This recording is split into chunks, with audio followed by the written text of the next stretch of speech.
नमस्कार, आप देख रहे हैं स्वराज एक्सप्रेस और मैं हूं आपके साथ वर्षा। बुलेटिन की शुरुआत करेंगे रायपुर से मिल रही बड़ी खबर के साथ, जहां थोड़ी ही देर में कैबिनेट की बैठक शुरू होगी। मंत्रालय पहुंचे डिप्टी सीएम अरुण साव। बैठक में कई अहम मुद्दों पर चर्चा होगी। सीएम विष्णुदेव साय और 2 डिप्टी सीएम मौजूद रहेंगे। कैबिनेट की बैठक में कई अहम मुद्दों पर चर्चा हो सकती है। तो थोड़ी ही देर में बैठक शुरू होगी। डिप्टी सीएम पहुंच चुके हैं और सीएम विष्णुदेव साय भी इस बैठक में शामिल होंगे। कई अहम फैसलों को लेकर इस बैठक में चर्चा हो सकती है। थोड़ी ही देर में कैबिनेट की बैठक शुरू होगी।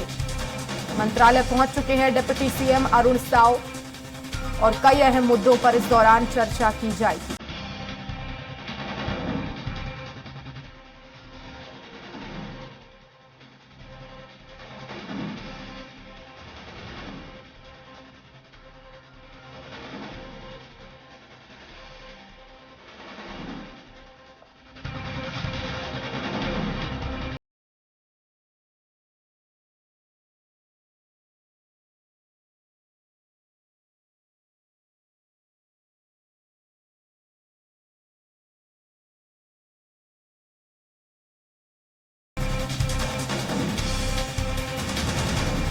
और इस खबर पर ज्यादा जानकारी के लिए संवाददाता हेमंत शर्मा हमारे साथ लाइव जुड़ गए हैं रायपुर से। हेमंत, बैठक को लेकर क्या अपडेट आपके पास?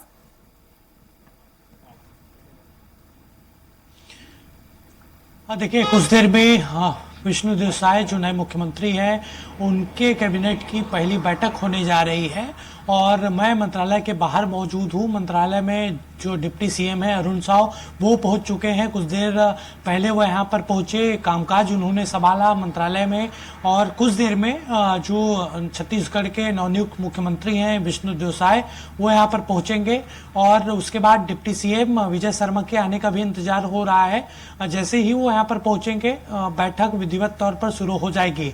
जानकारी निकलकर सामने आ रही है उसके मुताबिक बैठक के बाद प्रेस ब्रीफिंग होगी और उसमें प्रमुख तौर पर जो बैठक में एजेंडे हैं वो महतारी वंदन योजना के अलावा जो 25 दिसंबर को 2 साल के बकाया बोनस की राशि देने का ऐलान इस तरह से किया गया था, वादा किया गया था, वो उसमें शामिल रहेगा। इसके अलावा जो गरीबों को आवास देने की योजना है उस पर भी आज मुहर लग सकती है।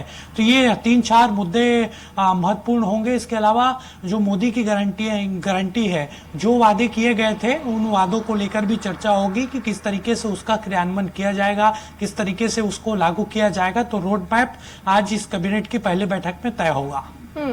बिल्कुल हेमंत, लेकिन प्राथमिकता क्या होगी? कौन कौन से वो बड़े काम होंगे जो पहले निपटाने हैं और इसको लेकर इस बैठक में जो है चर्चा भी हो सकती है और हो सकता है कि फैसला आ जाए? देखिए, सबसे प्रमुख जो मुद्दा है वो आवास योजना को लेकर है।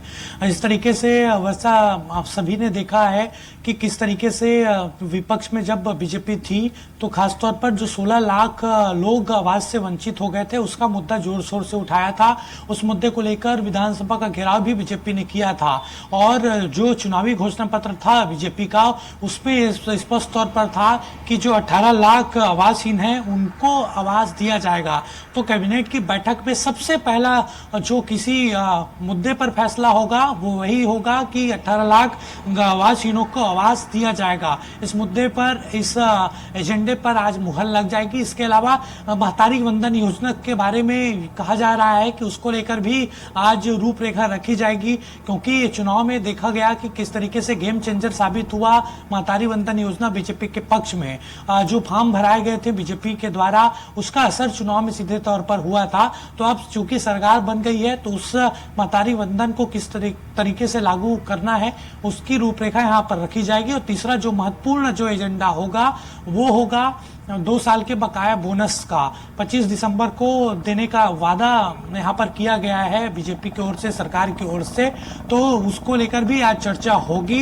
इन तीनों मुद्दों के अलावा जो मोदी की गारंटी है उसको किस तरीके से लागू किया जाए, क्या क्या मुद्दों पर किस तरीके से आगे काम करना है, वो तमाम एजेंडे यहाँ पर शामिल होंगे। इसके साथ ही सुबह जिस तरीके से डिप्टी सीएम विजय शर्मा ने मीडिया से बातचीत की, उन्होंने कहा था कि नक्सल के मुद्दों को लेकर भी चर्चा होगी कि किस तरीके से वहां पर अभियान चलाया जाए, किस तरीके से नक्सलियों का खात्मा किया जाए। तो पहली बैठक हो रही है कैबिनेट की, सहायक कैबिनेट की, उसमें कई महत्वपूर्ण फैसले होंगे और सबकी नजर इस पहले कैबिनेट की बैठक पर है। हेमंत, इस बैठक के अलावा और क्या कार्यक्रम है सीएम के? देखिए, कल ही मुख्यमंत्री पद की शपथ विष्णुदेव साय ने ली है और कल शपथ लेने के बाद वो मंत्रालय गए थे। मंत्रालय में अधिकारियों की बैठक उन्होंने ली थी, चर्चा की थी, पदभार वहां पर ग्रहण किया था और आज कैबिनेट की बैठक के बाद अधिकारियों से परिचय उनका होगा और उसके बाद हो सकता है कि शाम को एक दो और कार्यक्रमों में वो शामिल होंगे। फिलहाल विस्तृत रूप से शेड्यूल उनका जारी नहीं किया गया है, निर्धारित शेड्यूल, लेकिन फिर भी ये बताया जा रहा है कि कुछ सामाजिक संगठनों से मुलाकात वो कर सकते हैं। इसके अलावा दिन भर कार्यकर्ताओं से भी मुलाकात जो अस्थायी सीएम हाउस है वहां पर उनकी होगी। जी, बहुत शुक्रिया हेमंत तमाम जानकारी के लिए।